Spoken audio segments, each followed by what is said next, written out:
I had always imagined that the people who shared my blood would be the first to understand me, the ones who would stand behind me with pride when I chose to serve. Yet over the years I had come to accept a colder truth. Some of the harshest and most belittling words I had ever heard about my life's work had come from the very same voices that used to cheer when I took my first steps or brought home school awards. That Sunday afternoon, I sat at the long dining table in my mother's house, the familiar scent of roast beef and rosemary mashed potatoes wafting through the air, and for a fleeting moment, I almost believed it would be just another family lunch where the conversation would drift from the weather to the neighbor's new fence. But as it always seemed to go, the topic eventually turned toward me, my job, and what they all assumed it wasn't. "So, Megan," my cousin Tyler began, leaning back in his chair with the lazy smirk of someone who thought he was about to deliver a clever punchline, "are you still pushing papers in the Navy? Must be nice to wear the uniform without having to do any real work." His tone was laced with mockery, but it was the dismissive flick of his wrist that made my jaw tighten. His mother, my Aunt Carol, gave a short, breathy laugh that carried an edge of cruelty, the kind of laugh that says, "I agree completely, but I'm going to pretend it's harmless teasing. You know, honey," she said, stabbing her fork into her plate, "people join the military to actually fight for the country, to be out there doing something that matters, not sitting in an office somewhere." She made a little shooing motion as if to scatter imaginary papers from the air, then went back to her food, apparently satisfied she'd made her point. I kept my face neutral, my lips curving into what I hoped looked like a polite smile, though inside my mind I was already tightening every mental muscle I had to keep from biting back. They had no idea that the work I did from that office could shape the success or failure of missions they'd only ever read about in vague headlines. They didn't know that the intelligence I handled had, on more than one occasion, prevented lives from being lost or ensured that the right people made it home. But how could I tell them? Half of my job was classified, the other half too complex to summarize in a way that wouldn't make their eyes glaze over. My younger brother Evan, who had been swirling the ice in his glass, decided to toss his own dart into the mix. "Come on, Megan," he said, grinning at the others as though he was about to be crowned king of the table's comedy hour. "We all know you got that position because they needed to fill a quota. You just got lucky." The word lucky hung in the air, sour and heavy. Lucky. I thought of the endless hours spent aboard an aircraft carrier in the middle of the ocean, pulling 16-hour shifts in cramped, fluorescent-lit rooms where every decision mattered. Lucky to have missed birthdays, weddings, anniversaries, and holidays, calling my mother from a satellite phone one Thanksgiving while the rest of the crew scarfed down lukewarm turkey in a mess hall halfway around the world. Lucky to have memorized the sound of alarms that meant something had gone wrong, and to have learned to keep my voice steady when briefing people who had the authority to send others into danger. "Yes," I said softly, my fork resting against the edge of my plate. "Very lucky." I knew they'd take it as an agreement, which was fine. Sometimes silence and understatement were the best armor. The conversation carried on as if nothing had been said, but I could feel the slight quickening of my pulse, the way my breath slowed deliberately as I reined in the urge to defend myself. I had endured far worse under much higher stakes, but there was something uniquely exhausting about being undermined by the people who were supposed to have my back. "Anyway," Aunt Carol said suddenly, setting her glass down with a clink, "we're having Olivia's engagement party next Saturday. It's going to be at the Crestview Banquet Hall. Big place, beautiful lighting, live music, catered dinner, the works. You should come. Maybe you'll meet someone who can get you a real job." She laughed, her head tipping back slightly, and the rest of the table followed suit. I let the laughter roll past me like a cold wind. "I'll be there," I replied, my voice steady despite the slight knot forming in my stomach. In truth, my first instinct had been to say no. I didn't see the point in setting myself up for another evening of polite ridicule, where every smile had a sharper edge and every toast was followed by whispered commentary about how my life choices were somehow lacking. But walking away had never been my style. In the Navy, you didn't choose your battles based on comfort. You showed up, prepared, and you endured until the mission was complete. If this was another mission, I would treat it as such. When the plates had been cleared and coffee poured, I rose from my seat. My mother stepped toward me, wrapping me in a hug that lingered just a moment longer than usual. She didn't say anything, but the faint tightening of her arms told me she had heard enough of the remarks to feel at least a flicker of guilt. Yet, as always, she hadn't spoken up, and I didn't press her to explain why. The drive back to my apartment was quiet except for the hum of the engine and the occasional hiss of tires against wet pavement. City lights stretched in blurred streaks across my windshield, and I found my thoughts returning again and again to the same phrases they'd thrown at me. Paper pusher. Quota filler. Not real work. Each one felt like a small stone hitting the same place on the surface of a lake. Insignificant on its own, but relentless in the way it rippled outward, trying to sink deeper into me. They didn't know about the classified file I had reviewed just 3 days earlier, the one whose contents would have made their jaws drop if they had any idea what it meant. They didn't know about the calls I'd fielded in the middle of the night, or the fact that in my line of work, a single piece of bad intelligence could cost lives. And they certainly didn't know that there were times I had been the only one in the room who could connect the right dots in time to prevent disaster. But none of that mattered because in their minds, service only counted if it looked like the movies: combat boots in the mud, visible danger, visible action. I turned on the radio to fill the silence, letting a familiar song play without really hearing it, until the vibration of my phone against the seat startled me. I glanced down to see a text from Lieutenant Commander Briggs, my immediate superior. It read, "Lieutenant Commander Hall, confirm attendance at the engagement party next Saturday. Formal dress recommended. Details classified. Will brief in person." I stared at the screen, the words sinking in slowly. Briggs never involved himself in my personal calendar, and he certainly never issued instructions about social events. My attendance at Olivia's party wasn't just a suggestion. It was being treated like an official matter. That alone was enough to make my pulse quicken. I typed back, "Confirmed. Will attend." No reply came, and I knew better than to expect one. Briggs wasn't the type to elaborate over unsecured channels. The week that followed moved in the strange, uneven rhythm that comes when you know something is coming but have no idea what form it will take. I buried myself in work, processing encrypted transmissions, compiling reports for the chain of command, coordinating information between departments in ways that required absolute precision. Each day was a reminder that my so-called paper pushing was the invisible backbone of operations that could make or break missions, but there was no way to explain that to people who equated importance with spectacle. When Saturday arrived, I stood before the mirror in my apartment, my dress uniform immaculate. The dark blue fabric was crisp and perfectly fitted. The gold buttons gleamed under the soft light, and the ribbons on my chest were aligned with exacting precision. I smoothed my hands over the fabric, not because it needed it, but because it gave me a moment to center myself. I had considered wearing something civilian, something to blend in, but Briggs's text had been clear. Formal dress recommended. In our world, that wasn't advice, it was an order. By the time I stepped into the brightly lit hall, I could already see my family gathered in clusters near the buffet, champagne glasses in hand, laughter bubbling up in the familiar way that told me the comments had probably already begun. Olivia, luminous in her gown, was the first to spot me, and as her eyes swept over my uniform, I saw the faint curl of a smile that told me she was already preparing something clever to say.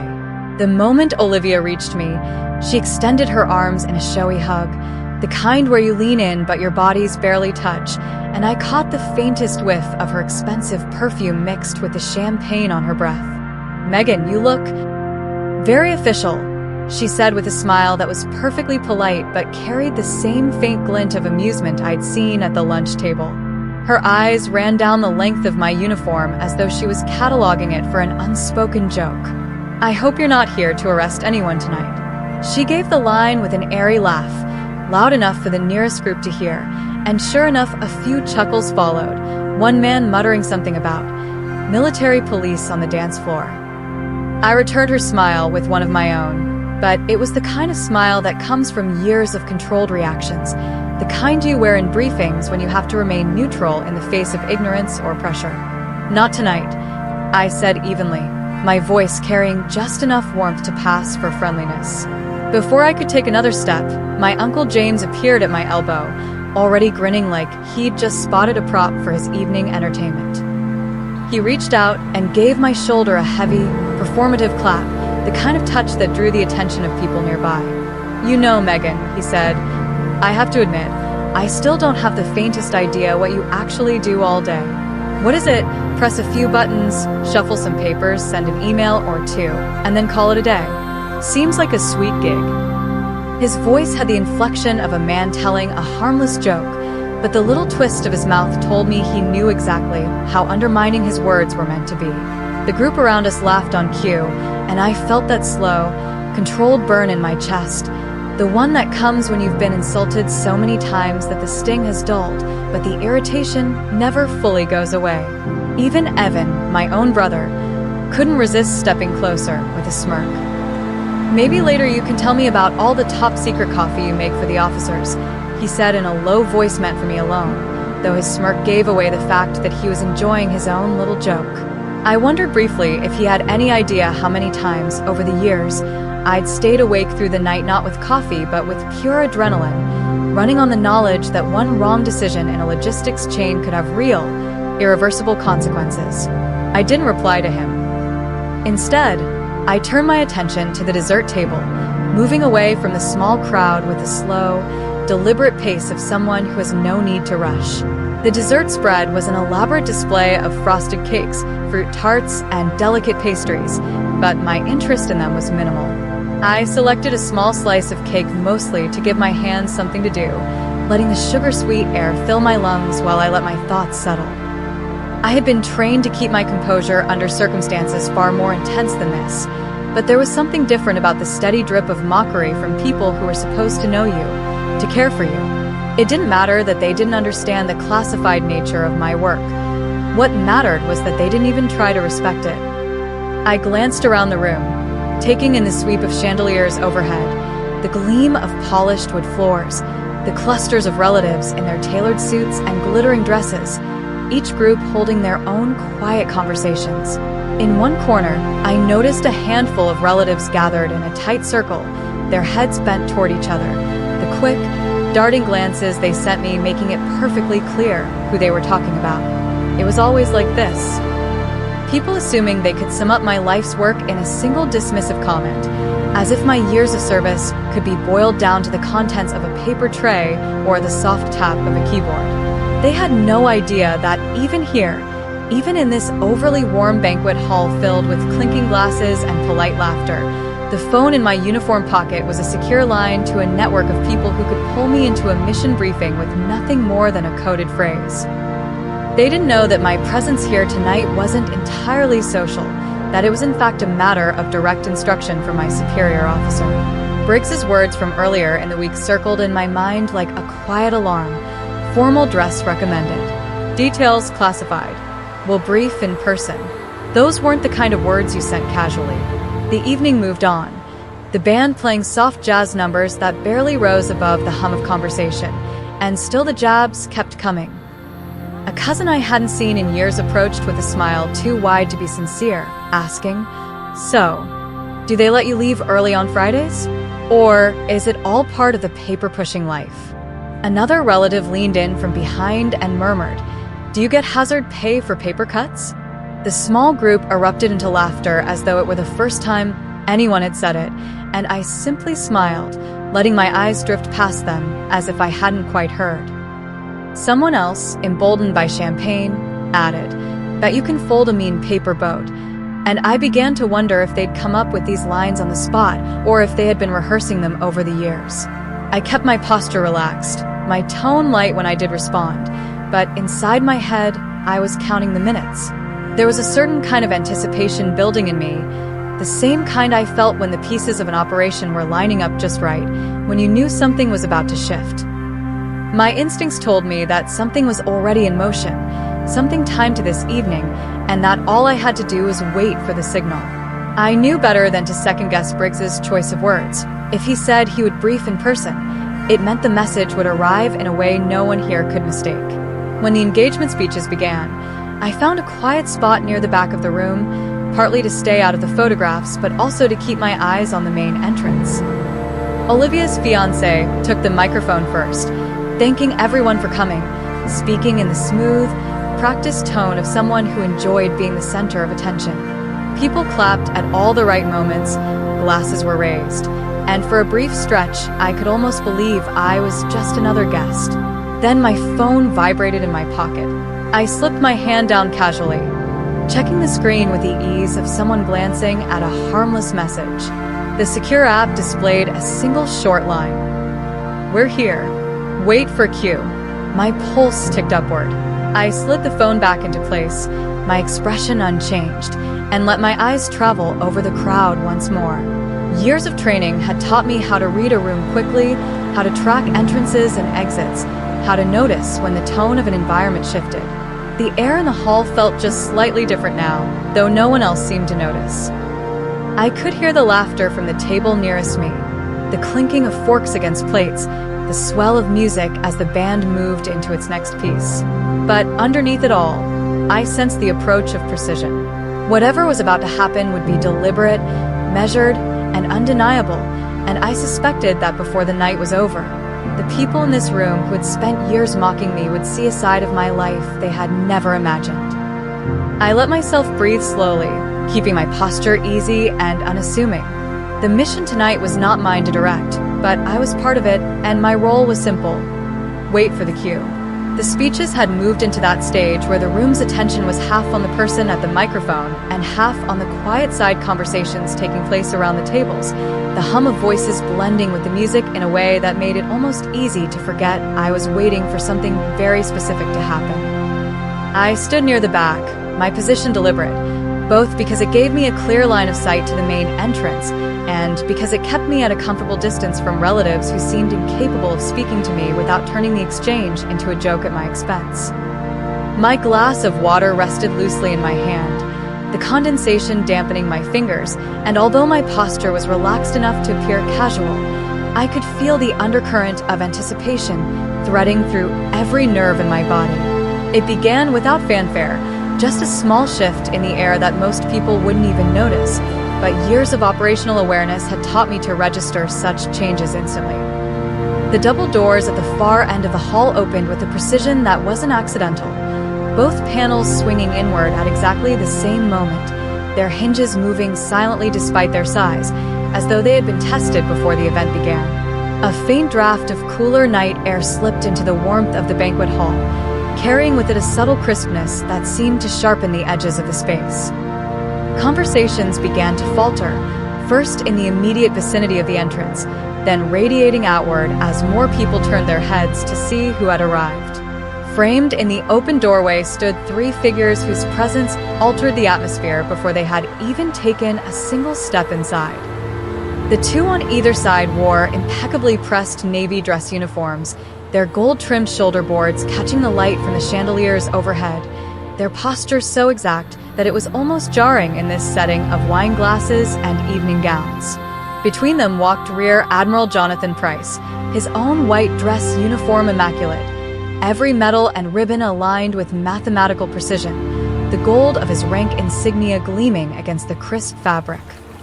Price was a man whose reputation preceded him in every circle that mattered in the Navy, decorated, respected, and, perhaps most importantly, known for never wasting his time on matters that weren't of significance.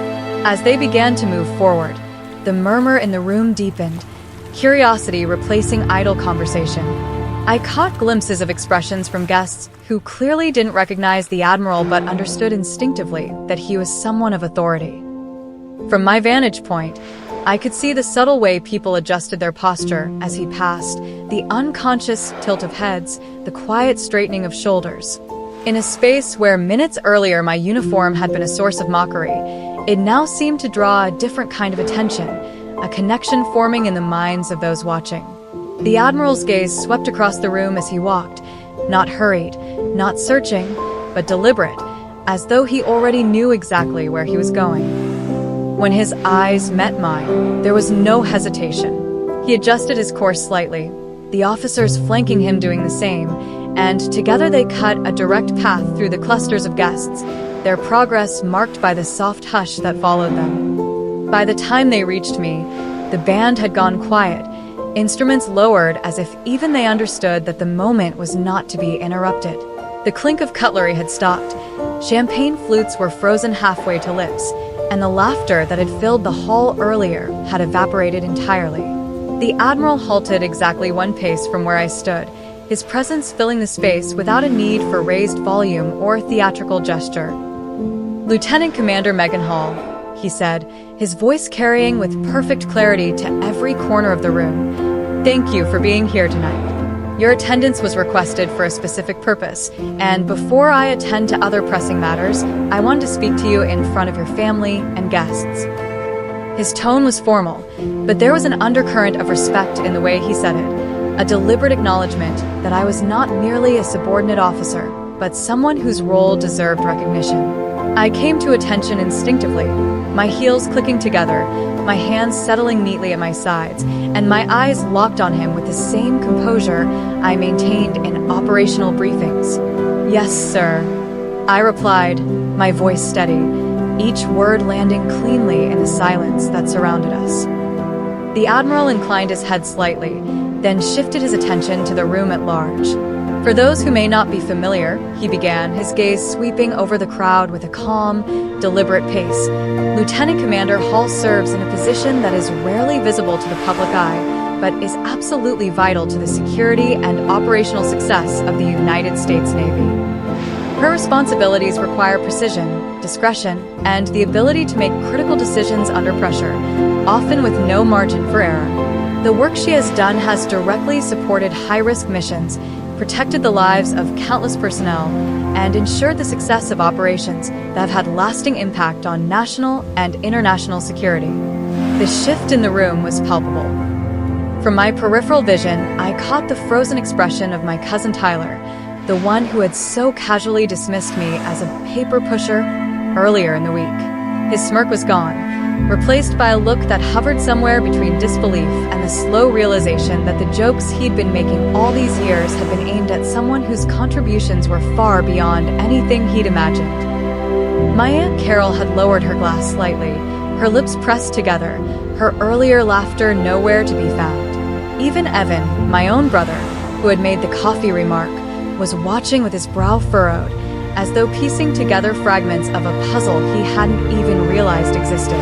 The Admiral's voice deepened slightly, not for emphasis in the dramatic sense, but in the way a person does when they want to make certain their words are not misunderstood.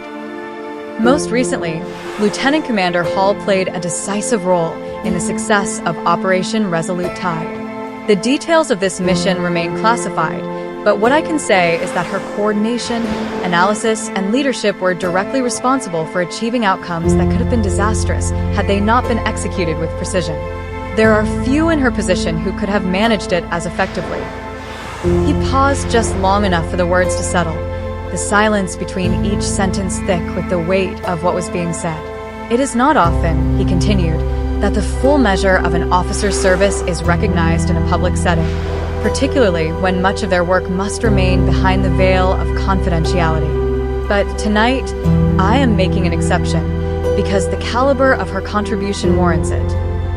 With that, the Admiral extended his hand toward me, his expression as composed as ever, but his eyes holding a note of something warmer, approval, perhaps, or a kind of personal gratitude. "On behalf of the United States Navy, and with the respect of those who understand the magnitude of what you've accomplished, thank you, Lieutenant Commander Hall, for your service and dedication." I took his hand firmly, returning the handshake with equal steadiness, aware that in the background I could hear the faint, almost hesitant clicks of phones capturing the moment. When we released, he gave a final nod and said, "We'll see you at the next briefing. Stand by for further instructions." "Yes, sir," I replied, my voice even, though somewhere beneath the surface there was a current of vindication running so strong it was almost difficult to keep from smiling.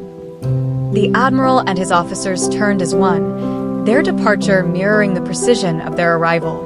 As they walked back through the hall, people shifted instinctively to make room, their gazes following them until the double doors closed again, the sound of the latch echoing faintly in the stillness they left behind. When I turned back toward my family, The scene that greeted me was almost surreal in its contrast to the way the evening had begun. Tyler's eyes darted away the moment they met mine. Aunt Carol looked down at her glass, swirling the champagne as if it held answers she couldn't find in conversation. Evan opened his mouth as though he might try to say something, then closed it again, his expression a mixture of guilt and awkwardness. Around the room, the people who had earlier been quick to deliver their quips now avoided my gaze entirely, as if the act of making eye contact might acknowledge what had just transpired. I felt no need to break the silence or rub salt into the wound. There was no satisfaction in petty triumph here, only in the quiet knowledge that the truth had been laid bare in a way that no one could refute. I smoothed the front of my uniform, adjusted the fall of the sleeve out of habit, and stepped into the space the Admiral had vacated moments before. "If you'll excuse me," I said, my tone polite but unmistakably final. "I have work to do." With that, I walked toward the exit, my pace unhurried, the click of my heels on the polished wood carrying in the hush that still lingered. At the doors, I allowed myself a brief glance back, not to gauge their reactions, but to take in the image as a whole. The glittering chandeliers, the frozen stillness of the guests, the faces of people who had just had their understanding of me rewritten entirely. Then I stepped out into the night, the cooler air washing over me, the faint sounds of the city beyond reminding me that while their evening might resume in the warmth of the banquet hall, mine was far from over. This was the nature of my work. It didn't exist for applause, for recognition, or for the approval of people who couldn't begin to grasp its demands.